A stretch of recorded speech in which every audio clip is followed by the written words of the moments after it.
Shit is about to get real. This is Raw and Real with your business BFFs, Lauren Ciesco and Jen Navarro. Let's be honest, no one likes a long intro, so let's dive in now. So we're back For another episode. Okay, before we get into the real topic, in between recording this episode and last episode, did we not only just have a photo shoot, but we also went back and looked at some old videos. Oh my goodness. Wow. I did not think I was going to have the reaction that I had to your videos because they're not funny, and it's not something to like even be like, well, look how bad I was. It was like, wow, you have grown and changed, and I can feel the difference in who you are now versus who you were back then. And those were from what year? 2017? 2017. And for those that didn't just listen to the last episode was on authenticity and really communicating authentically in front of cameras and just showing up. And I went back and I looked at these videos, and it literally brought me to tears, not only because I was laughing at myself, but it was such a difference. It's like, wow, I really have grown in my voice and everything. I mean, I think the most shocking part to me was the sound of your voice, your register. Like now it sounds like you speak from your gut now. Like it sounds like you speak from a different part in your body. Like because I'm embodied. And you're so much more loose and so much more confident, and like it's a different version of you. Because I'm embodied. Back then I was just practicing and taking other people's words, and they weren't my own. And so this is a deeper level of embodiment. And we also looked at Jen's video too. Okay. It wasn't just me. So when we got certified from the same life coach school, and we both had to submit a 2-minute video, basically like selling us or doing a little spiff. And so we watched Jen's as well. And not only does she look completely different, but her voice was like a little bit squeaky. It was like very high. And once again, same for you, where it's so settled. And so just to wrap this up, remember how far you've come. Go back. This is a challenge to all of you guys. Go back and find an old video, an old email, old landing page. Me and Jen have been going down a trip down memory lane these last couple days.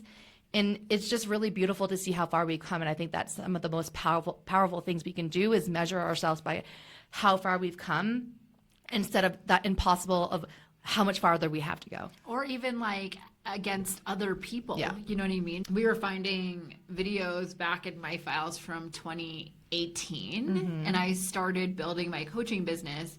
In 2017, nothing came. I didn't record anything just yet. And so you must have done the same thing. Yeah. Because you don't start off right off the bat like recording video of yourself. Like you're doing the learning and creating the programs and doing all that stuff.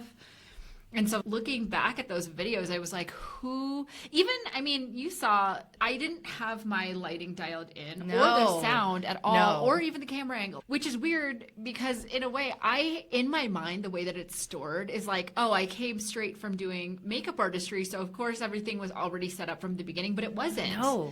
It wasn't. No, it's okay, right? And that's the thing is she built your first part of your business, not the way you're polished now. And we forget.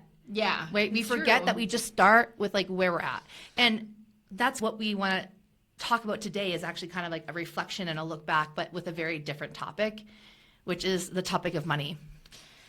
Yeah.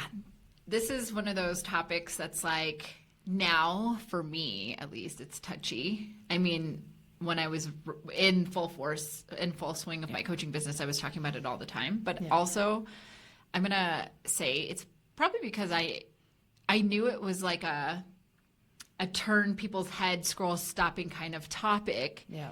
And so I felt ballsy enough to say things about money that other people out there were like, both of us, right? We were ballsy enough to say stuff about money. And wow, I know because Lauren and I have been discussing our growth around money. That just the way we look at money is so completely different than it was like 4 years ago. It really does feel like we graduated high school and now we're going into like our college or grad school or whatever. Yeah. You know? With a completely different understanding. And yeah, I think that, and it's really my goal to be vulnerable, because as a coach, that my main thing that I do is I help you make money. So my result for my clients is money, right? And that's a really good marker for your business is in success is how much money did you make, right? That's a very normal way to determine if you're having success in your business. Now, if you have a business and you're not making money, it's not really a business, right? And me and Jen, we're kind of talking about this before we got on, where it's like, what we really want to talk about is that balance of, yes, understanding that we're actually in this to exchange money. As much as people are like, oh, I would do this if I could do it for free. That's kind of bullshit. Like, we deserve to get paid for this, right? We're here to make money. But I think Jen and I made money and chased money in a way that was not sustainable, and I think got a little bit icky towards the end for us, to be honest. And when we burnt down our businesses and started over, there was a whole different, not only relationship with money because of us healing and some of the work we did around money about there, but also not trying to make money is the main point that we actually determine if our business is successful or not. Oh yeah, that from the first episode that we were talking about. Yeah, like, well, how are we gauging success in our 40s? And yeah, I think that everything you said, I agree with, and I think that I have personally been humbled over the past 3 years, and I'm grateful for that lesson, because while I was in the lesson, I was not grateful. I was not. I mean, there were so many tears. You guys, I'm actually really, I just want to actually celebrate Jen, because to see what she went through and to feel like you kind of hit bottom, right? Like to hit bottom. Oh, like, I'll say that, right? Jen like had a hit bottom moment. And I had some too, not quite the way that Jen did, but it changes you. And to see her fully go through it and be in her emotions for a really long time, and then on the other side, who has she become in this, like, and I don't think you quite see it. I see yourself differently, but she's so grounded and so smart and so just attached to your why and in alignment and not graspy at all, that it's just so beautiful to see you now being like, oh no, I'm fully healed and now I'm ready to like get paid for these gifts. Wow, I'm gonna cry again. Thank you, friend. I mean, it's wow. Yeah, it's weird when you're going in it and going through it. I mean, it's like every single day you're just like, okay, I'm still in it, but I'm not going to be in it forever. And even when you say that to yourself, and when I say in it, okay, let me just describe with some detail what that even means, because if you would have told me these details before I would have gone in it, I would have clawed my way to the other side somehow, trying to avoid what I was about to experience. But I had, like, my business closed, and not only did it close, I could not figure out how to get paid for anything. I didn't know how to find a job because I hadn't had a job since 2009, and my business closed in 2011 or 2009 was when I quit my corporate job. And then my business, no matter what iteration I tried to take, it just wasn't working. And so I asked, I like sucked it up, asked friends, asked my family to help me with money. And I actually did accept some help, and I did not accept some help. And that's because through this process, there was an overlap with me learning what my boundaries were and what my standards were for myself. And so I made a conscious decision to like just allow the debt to pile up in order to survive. And it was literally like painful every single day. I was watching my bank account not only be in the red, but continuously get lower and deeper into the red. And I never experienced this before. It forced me to see how much of my self-worth I was tying to the amount of money in my bank account. Yeah. Ooh. Yes. I'm taking a note because I have a story. Yes. And as I allowed that number to grow in the red, I had to learn how to sit with myself and accept myself and detach that self-worth with my net worth. And it was really probably the most painful, or one of the most painful things that has ever happened to me in my life. And I was in that position for 7 months, 8 months, maybe, like a long time. And I was just so ready to like give everything up, like just be like, I'm done here. Like, what is this? I don't understand this level of suffering. Like, I don't understand this level of struggle. And something like incrementally, you know what it feels like? You know that movie, Batman? When Val Kilmer is at the bottom of the hole. Yep. And he is like clawing his way up the side of the hole. It literally, like, as I was pulling myself up out of that debt and being, when I say that, I mean not just getting a job, but being willing to look at the debt, call around, see if I had to file for bankruptcy or what else I could possibly like you do. learned how to manage your money. And I think, and this was for me. I did not. I am learning now. Right. But let me say this, and this is for Jen and for me on some level, and I'll tell my story, but we had a lot of money coming in at one point, like a lot of money, but it was a leaky bucket. Yes. And it was a very leaky bucket. And that was where the problem was. And when it leaked for so long, and when she learned how to plug that up, and it is strong, you guys. And in fact, at one point, I even reached out to Jen and was like, okay, that thing everything you went through, like, tell me I'm ready for that part. Right. And I think that was right. Because it was a thing that was like, we didn't. And I think in business, there's like a few different things. At first, we just need to make money, right? There's different stages I think about. And like the first part is just making it, and then it's having it, and then it's saving it, and then it's giving it, right? So there's different phases that we get when we're with money. And to see you, and I know you're still in it, and this is what I love about Jen, is she's so, like you said, humbled by this experience that you really are willing to look at things different and was willing to be a beginner and like learn again. Oh yeah, and that is embarrassing. You know what I mean? It's like embarrassing to be a 40-something-year-old woman who is like, I literally have no savings because I've run through it. And this is not the first time either. You know what I mean? I've run through my savings before, and that's always been my problem, and I didn't realize it until I finally realized it. You know what I mean? Like, if you take a really strong fire hose and say you just turn on like a regular hose and you're pouring the regular water into a regular leaky bucket and it's leaking a little bit, and then your solution is like, oh no, it's leaking, but we could still get more water in the bucket. So you take a fire hose and you start fire hosing water into the bucket. The leak becomes bigger and more broken. That bucket is like no longer able to hold any of it. And I think it's always been my solution to just make more money.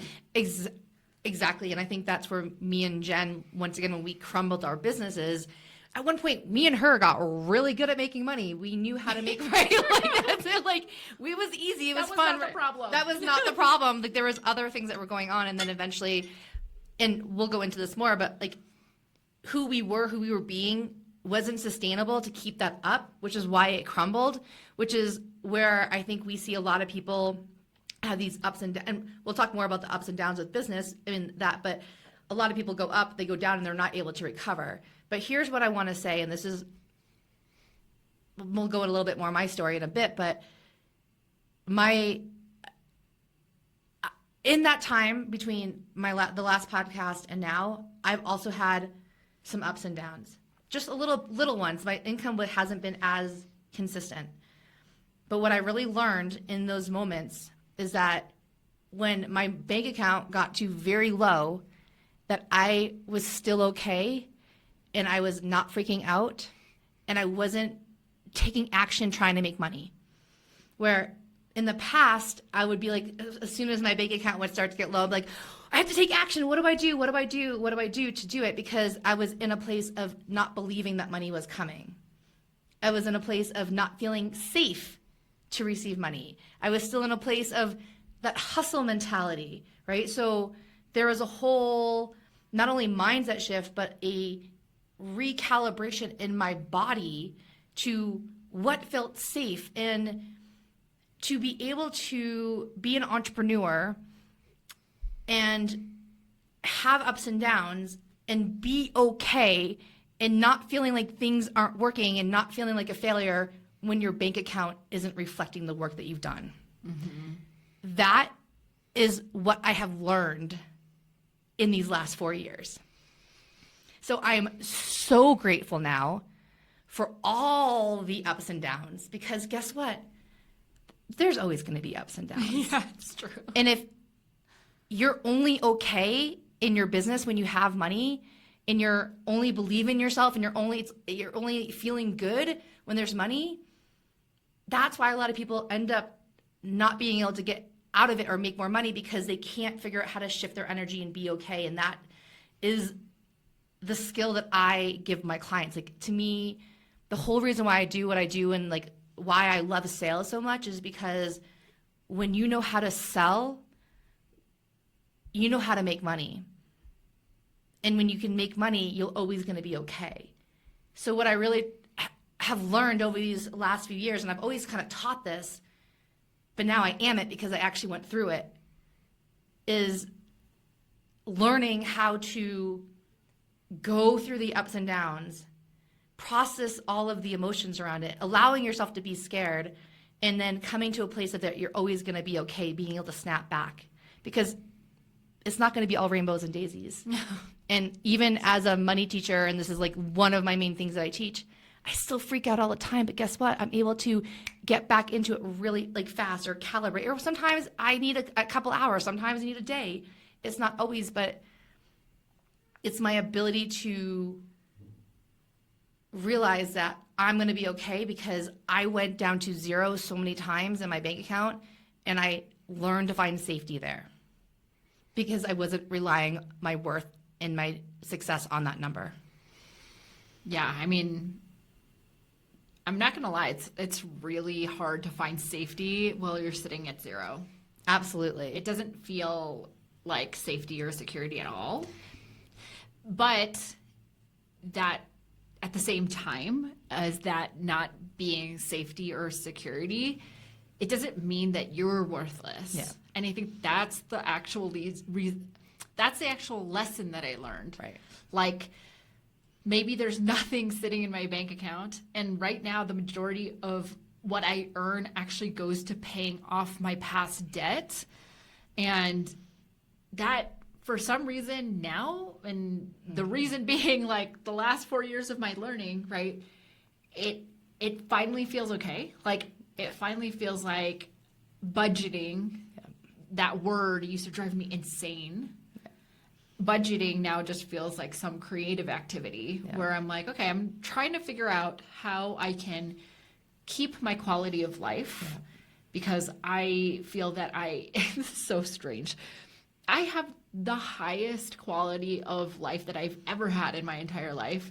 And I probably make the least amount of money, or this is like in my business, I'm used to making much more money. Yeah. Even when I was a makeup artist, as a life coach or whatever. This is the least amount that I've made in a very long time. I'm not making nothing, but I'm also not making the big amounts that I was before. Yeah. But like, my quality of life is actually feels like it's higher. It feels like I have more. I feel very abundant. And I think part of it is like being willing to look at everything that I'm doing. My money, what I'm doing for money, like the relationship has definitely changed. Yeah. I'm not afraid of it like I used to be. Exactly. And I think that's exactly it. And I want to go back to something you said about when you have no money, it doesn't feel safe. And that is very true, right? So if you don't have the money you want, you have very little money, that it's a crappy place. But that's the work, is your willingness to sit in the fear and face it full on. And that's the thing that breaks you to the other side, that then feels safe because you've already experienced the worst. Yeah. Right. And this is, okay, so one of my stories. So this is a good story. So when I quit my corporate job, I only had $5,000 in my bank account and no savings. And I jumped without a leap. And when my dad asked me what my goal was, what my backup plan was, I told him bankruptcy. And I was dead serious. I've always been willing to go broke and lose everything to make my business work. Now, my biggest fear when I did this was that I was not going to have enough money and I was going to lose my apartment and I was going to have to move home with my parents. And that ended up happening because this whole time that I was trying to make money, I had all that fear underneath, but I wasn't really willing to look at it, and I was resisting it, and it was just like there, but I was like doing thought work, thinking positive, but that wasn't enough because underneath I was still petrified. I was terrified. I didn't actually believe that I could make the money. So the thing that I didn't want, because I was focusing so much energy on it, actually became my reality. Like, I ended up not being able to make the money, and I moved home with my parents, right? And that was the first low that I hit. And when I got there, it was so painful. It was devastating. And my ability to actually like look at the feelings and see like, oh my gosh, like, and go through it and experience it and then be okay on the other side, being like, oh wait, I just resisted this for so long. And in the end, I was okay. Mm-hmm. Right. And so there's this thing that we do when we're like, I don't want this to happen. I don't want this. Right. There's like this, like trying to like push the ball under the water, and it keeps on popping up. And that's the emotion. That's the fear. So when we're really afraid of like of being broke or doing that, we're not able, and we're not really truly feeling it and crying and allowing it, because true transformation like that is hard. It's painful in the body. Like literally transmuting it so we feel safe in our body requires, like, looks like fucking hell sometimes. Yeah, totally. Right? So like I also went through it. I'm not trying to say like I had these ups and downs and didn't cry. It was like, no, it was really painful. But because I've now gone through this, my body now knows there's a level of safety that if I don't have the money I want, or basically when I don't have the money I want, it doesn't mean anything to me now. Mm-hmm.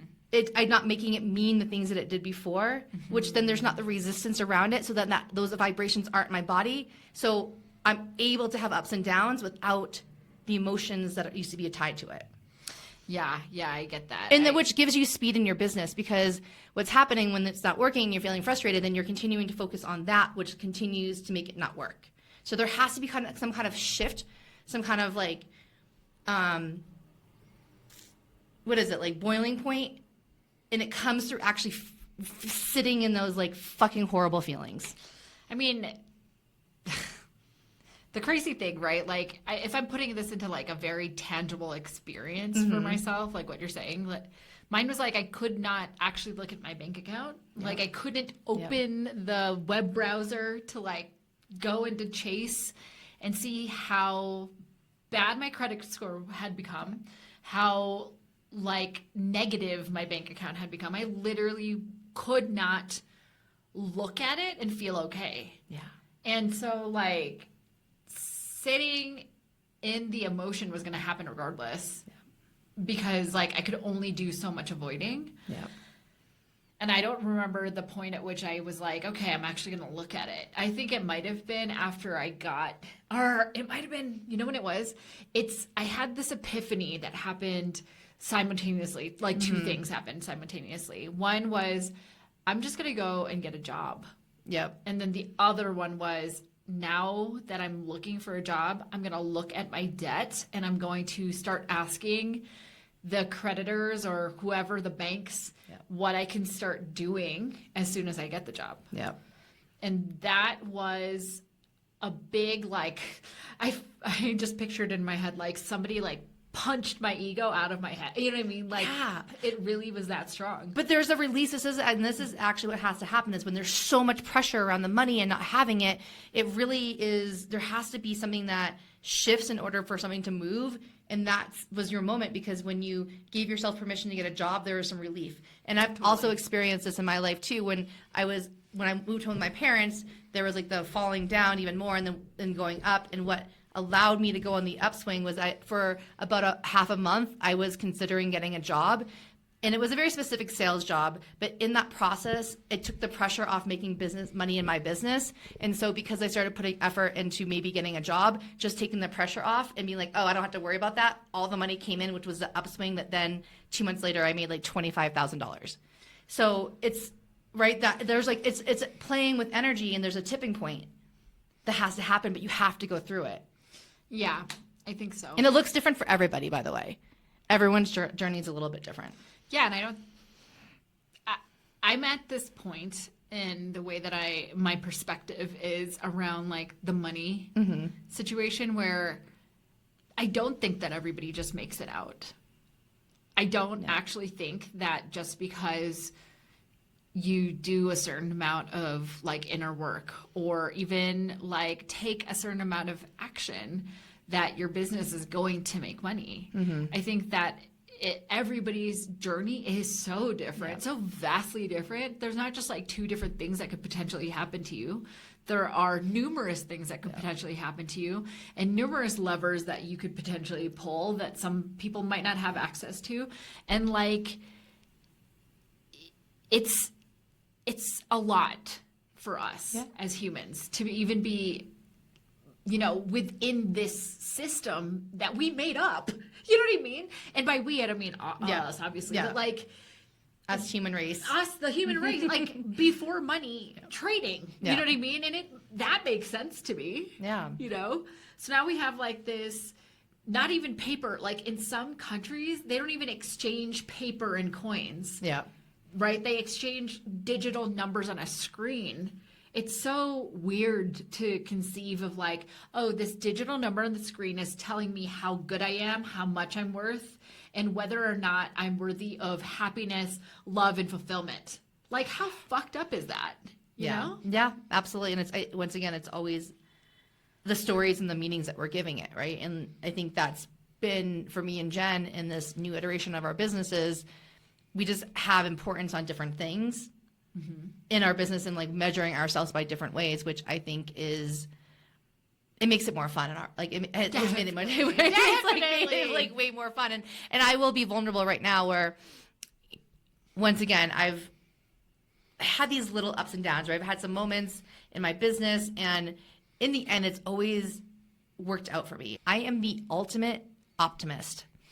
And to kind of counter what Jen said about not everyone being able to make money, or not everyone going to succeed in business, I actually agree to some extent. I believe that if you have a desire, like if you really want to make money for your gift or your service, it's 100% a possibility. But not everyone is going to do what it takes for it to happen. And also, it might not happen on the timeline that you think it is. And some people give up before that timeline actually comes to fruition. Right? So it's a balancing act, right? I think it's being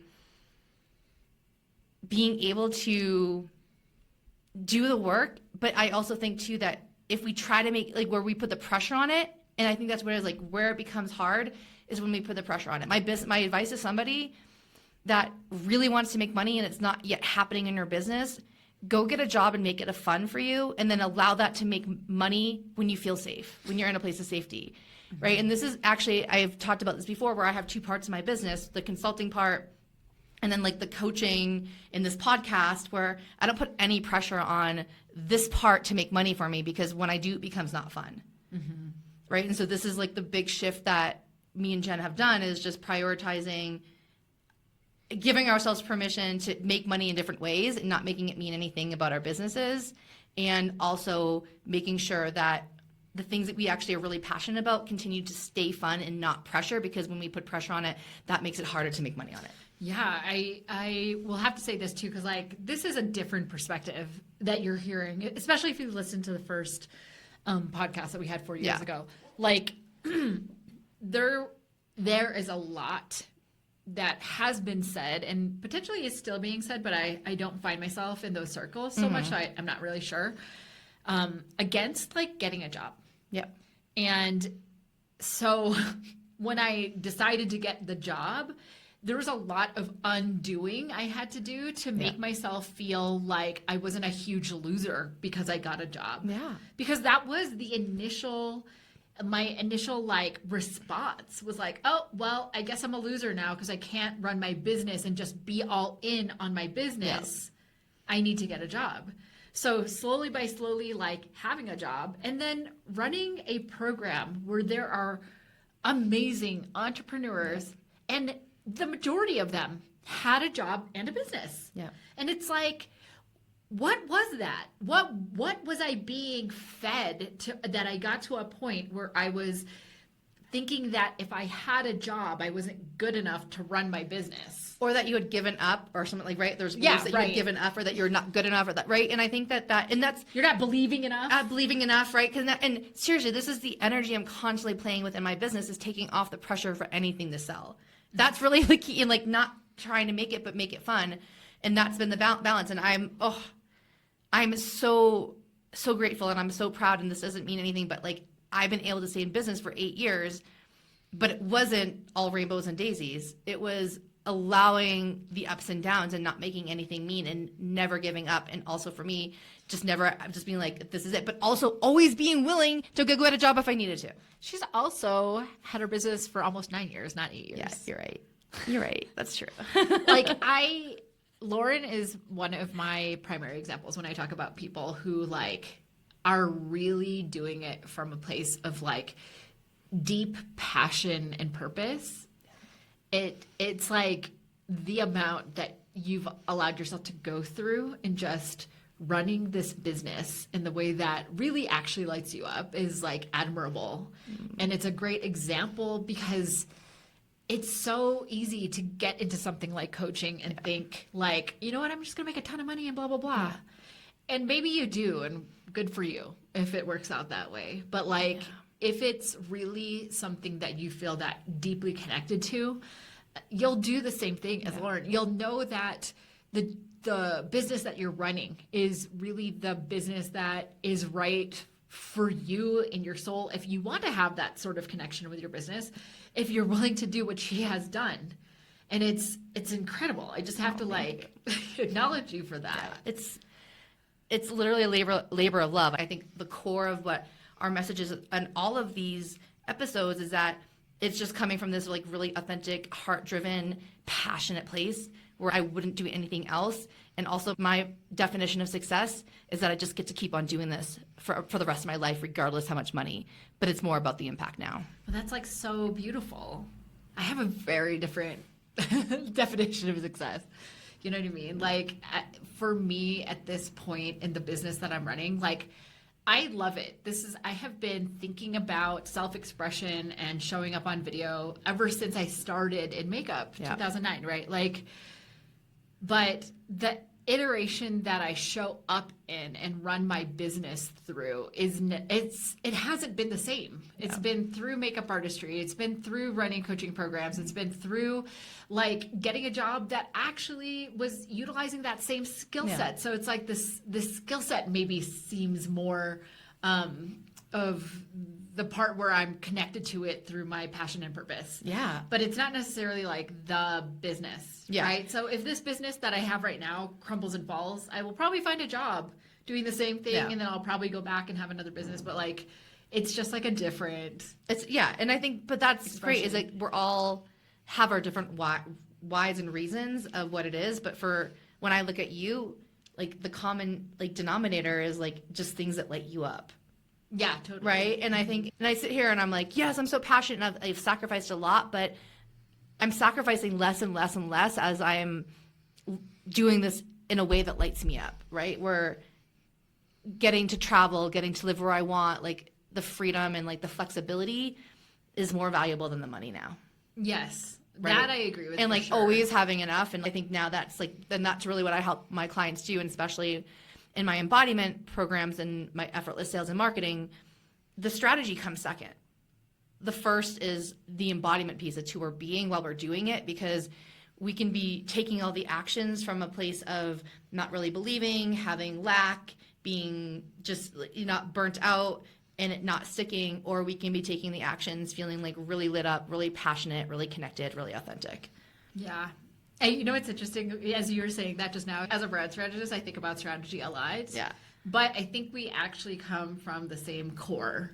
Yeah. Meaning like the strategy that I want to help people find, whether it be for business or for their brand, it needs to come from that same place that you're working from. Right. So like the strategy, I'm great at writing a strategy. You know what I mean? But if I don't know who you are at your core, if I don't know who your business is at its core, if you don't know who your business is at its core, it's going to be really, really hard to create a strategy, because I'm not here to put lipstick on a pig. And this is something that my brand strategy coach says all of the time. Right. She's like, I'm not here to train brand strategists to like dress something up and make pretend that they're who they say they are. We really want to find out who you are and help express that, because number one, it makes everything infinitely easier when you don't have to lie and keep on upholding the lie.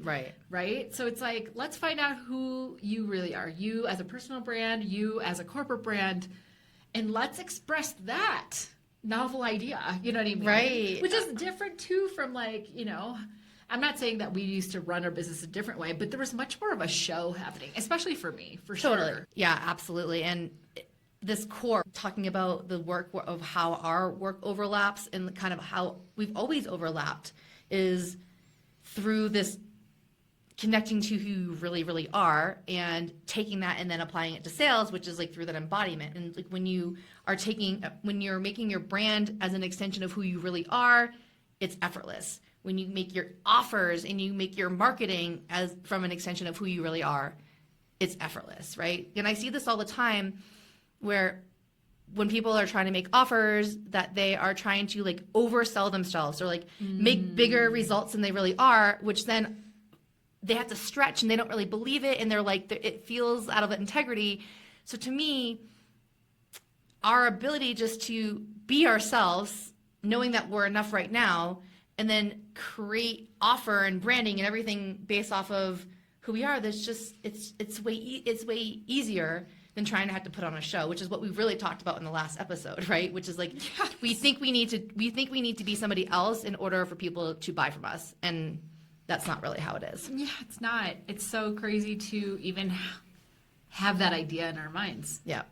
But all that to say, like, the way that things used to be when just recording a video wasn't as accessible. Yeah. It's like, it was always a show. You know what I mean? Yeah. Like, if you think about the first radio shows, radio ads, like episodic, like anything shows come from, it comes from selling ads. Yeah. You know what I mean? It's like the reason why shows even existed was so that ads could exist to sell you something. So this is from our history. Right. It's like, and now it's like, you think about TikTok and all the videos where people are getting paid and becoming viral, having millions of views for wearing your pajamas or like having doing get ready with me's, you know what I mean? So, but we digress a little bit. Let's go back to money. Jen, here's what I want to know, because once again, you're such a great example of what's possible. And what I really want to remind everybody is, there is a time when Jen did not think that she was gonna come back and have her own business or had a desire for it. Right. Mm-hmm. And this is just one of those things where I really believe that there's timing for everything. Mm-hmm. And the thing that fucks us up the most with money and results is thinking it's not here yet, or thinking it should be faster. And there's this detachment that we have to almost do around money, right? Where, yes, of course, we want to set goals. The reason we are in business is to make money. I want you to make money. I want you to make a lot of money. But it's our ability to take the pressure off of it and not make it mean anything, right? It gets to be fun. It gets to be just the icing on the cake to get paid for the thing that we love to do. Yeah. I mean, man, money is like that thing where I didn't have the confidence in myself. If we're talking about that time period of like me getting the job and not thinking that I was going to have a business ever again. I remember saying that to you too. Right. I don't know if I'm ever going to go back into business again. I just don't.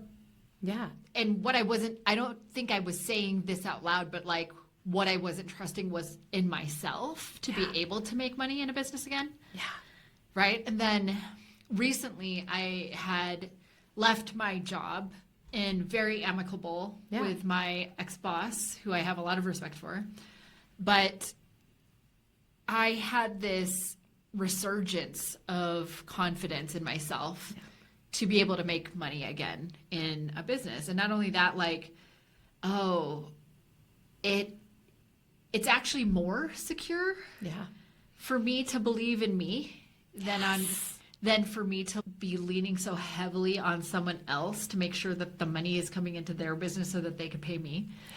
It's like that got heavy after a while.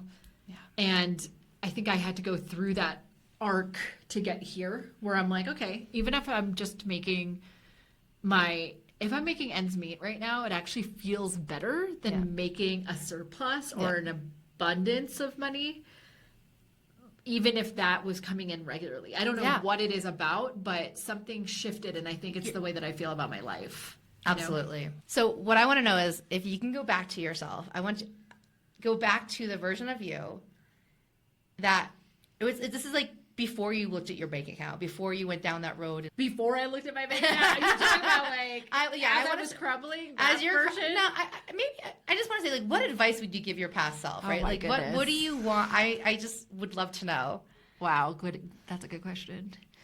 If I was talking to the past version of myself, the one who hadn't looked at the bank account yet, I think the only advice that I would give myself is that I don't think it's advice. I think I'd say you're going to be okay. Yeah. It's going to make me cry. Oh my gosh.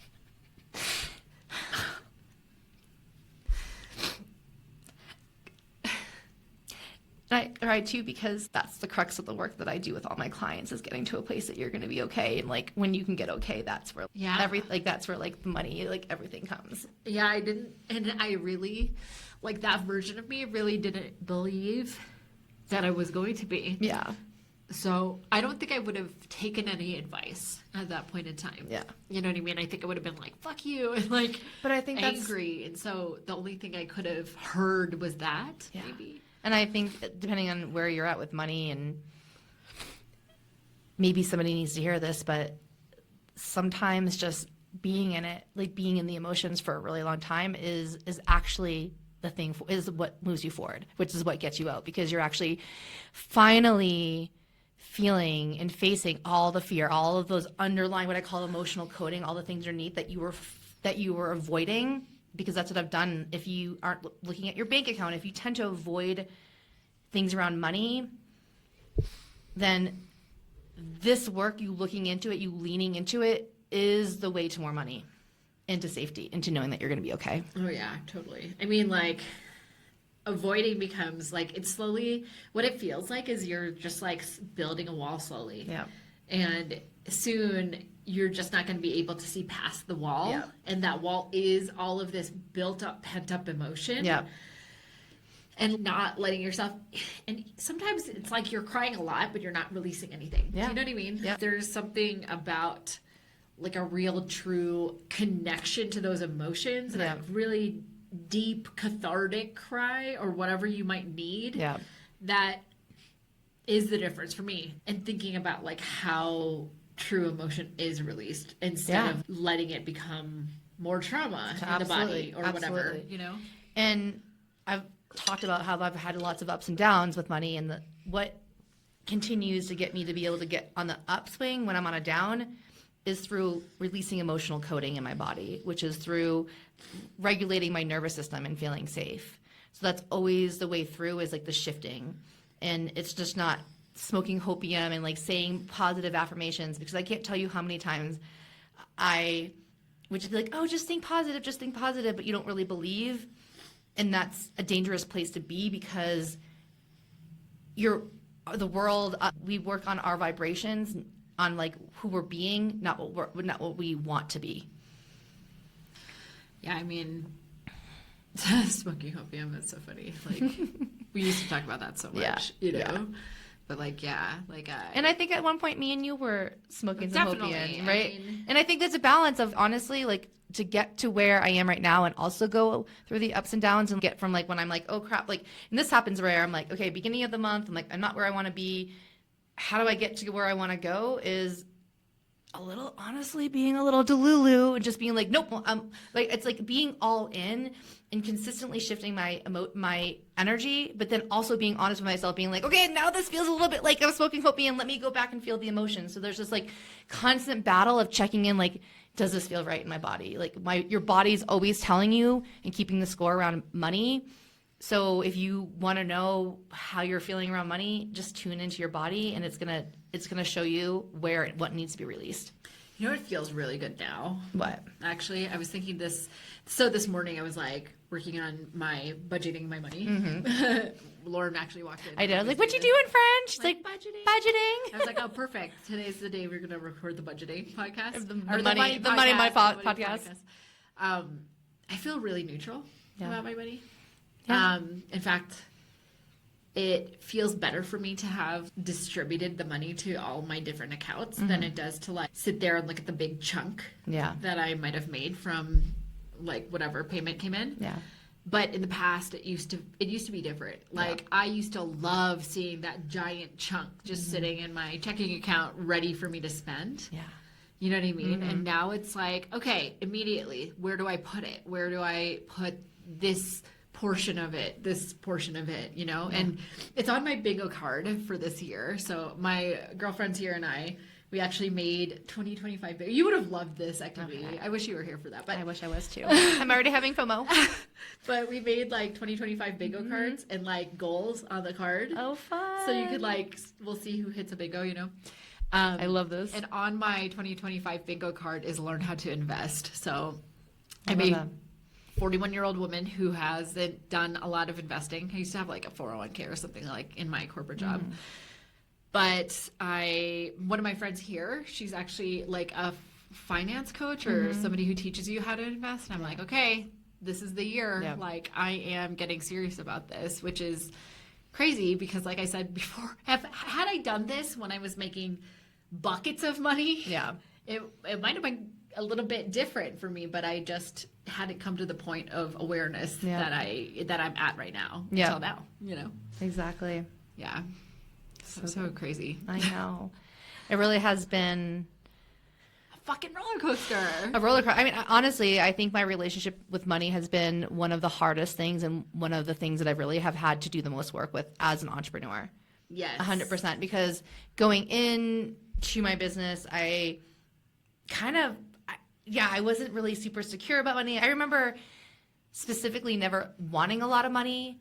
And it wasn't until like later I was like, oh wait, like having more money gives you more freedom and more resources, that I then desired more money. And I also think there was a point where we both kind of were like a little money obsessed, right? Because we were, once again, what we were making money mean. Yes. Meant everything. And now it's a little bit like, it's great, I'm making money, but it's not the thing. It's not the thing. And I think even as a coach, I don't even talk about money as much anymore because it doesn't feel the same to me. I want my clients, they want the money, but ultimately they want the freedom.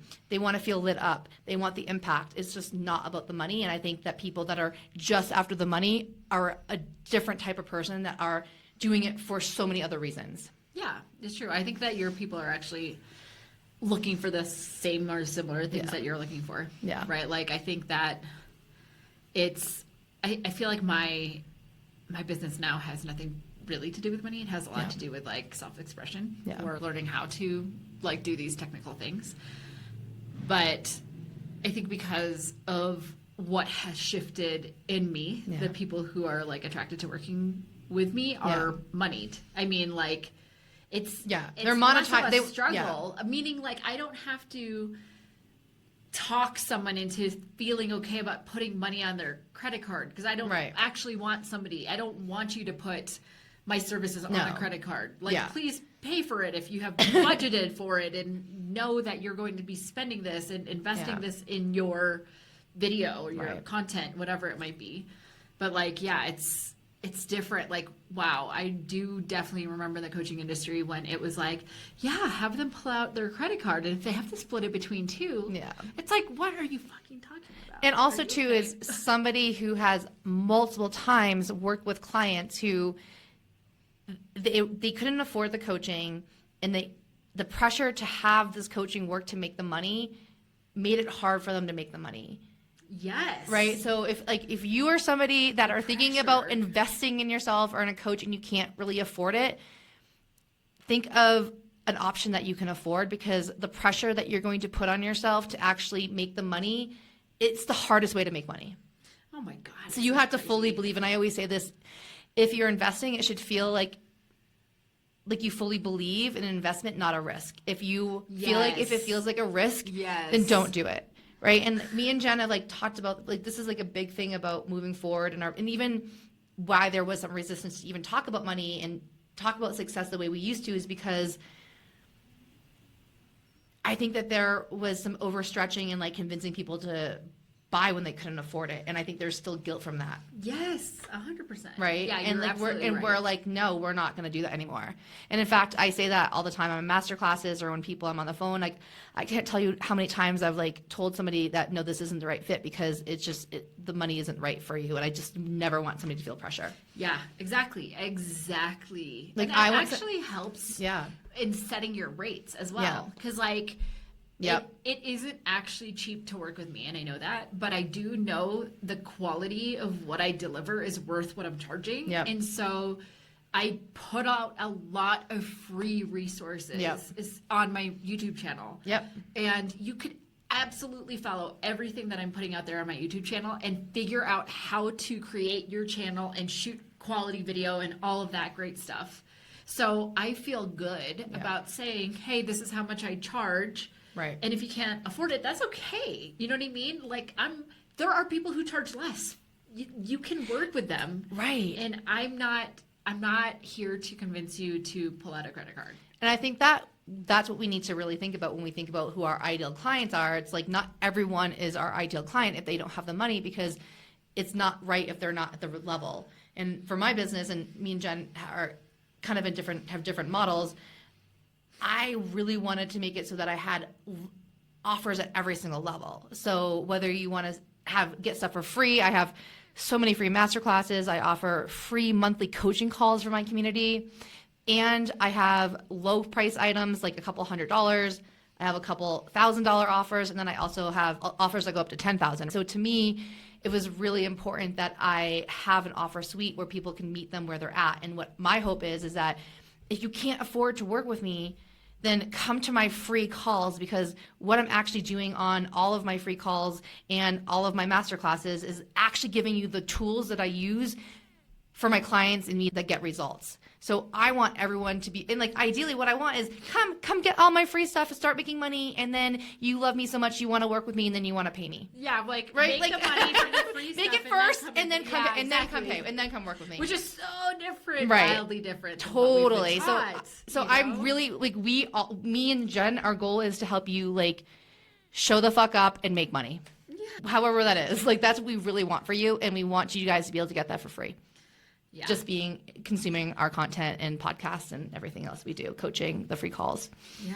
Yeah, it's such a different way to look at it. And it feels, you know what I think? Okay, so I don't want to forget to say this point. Mm-hmm. Something has shifted too, in that I know you started living in Sayulita in 2021, mm-hmm. right? I didn't start living in Mexico until 2023. Mm-hmm. So 2 years later, Lauren finally was like the bug in my ear that I was like, okay, fine, let me see what this is about, you know? But something about living in Mexico and then having to figure out so much, from the language to getting around without a car to figuring out like food, language, like everything. Yeah. Everything. But like, there's something super fulfilling about all of it, mm-hmm. figuring it all out, that it almost replaces the like instant gratification because of the large paychecks that you get from easily living in the United States, and then like having your lifestyle inflation be such a thing that you're forever chasing a higher paycheck, but also a bigger house and also a better car.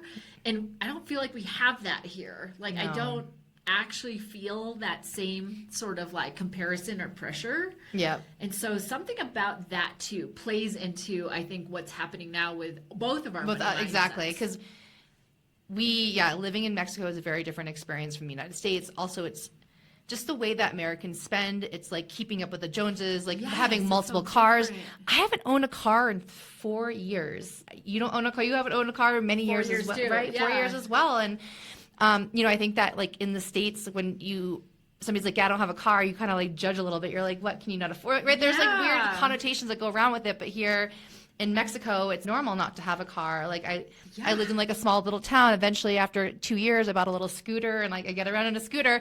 By the way, you guys, I fill up my tank once a week and it's 100 pesos, which is $5.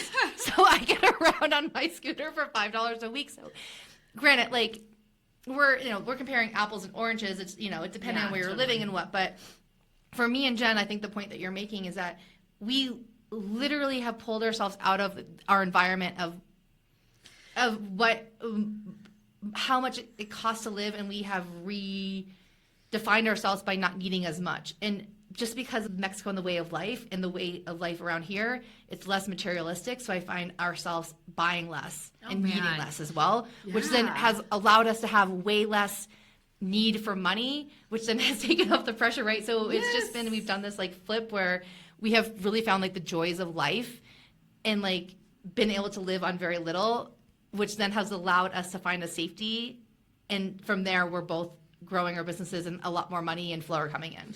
It's so crazy too, because like to say something like this, especially if you're listening in from the US or Canada or a place that's like very expensive to live, it's hard to listen and be like, well, that's nice for you. You know what I mean? You get to live in Mexico. But what I want to say is that it wasn't easy to do this. You know what I mean? It was actually a very conscious choice to move out of that space and into this space. Yeah. And we all get to make decisions like that if it's within our sphere and within our ability to do so. Yeah. And I do feel super grateful for having the privilege and lucky. To be able to exactly. I was going to say we are actually privileged for sure to be able to be here, especially with everything going on in the States right now. Yeah. So wow. Well, this is, I think, the exact conversation that we wanted to have. It's not your typical money conversation. No. It's not about it's about making a lot of money, but it's not about making a lot of money. And I think that me and Jen had to go through a lot of ups and downs to get here, and also know that there's going to continue to be ups and downs throughout entrepreneurship. That's what it is. And the thing I'm most grateful for and that I cultivated in myself is my ability to be okay no matter what, and my ability to keep on going no matter what, and my ability to keep on selling no matter what. And that's also in all of you too. Yeah, I have to say, same for me. Yeah. In a way, is like, I'm grateful that I made it through that crazy ass time. I'm grateful to be here, because me being here means that I did make it through. Yeah. Like, this is a marker of me being like very okay. No, 2-3 years ago, even a year ago, this would never have been. No, there's no way. No, it's only like recently that I was able to convince Jen to do this. It was an easy convincing though. I was like, wow, this actually feels like very in alignment. So yeah, grateful to be here. And I think I say this for me and Jen, but I don't think there's anywhere else we'd rather be than right here, now, with you guys. This is perfect. Yeah, this is like this is success and happiness, and this is worth more than all the money. Yeah, and I wish this for all of you too. Yeah. Sending love. Hi. Hey friend, enjoying this podcast and want to work with us to simplify and scale your business? We have a full-service boutique agency. Check out the show notes for more information and to apply to work with us.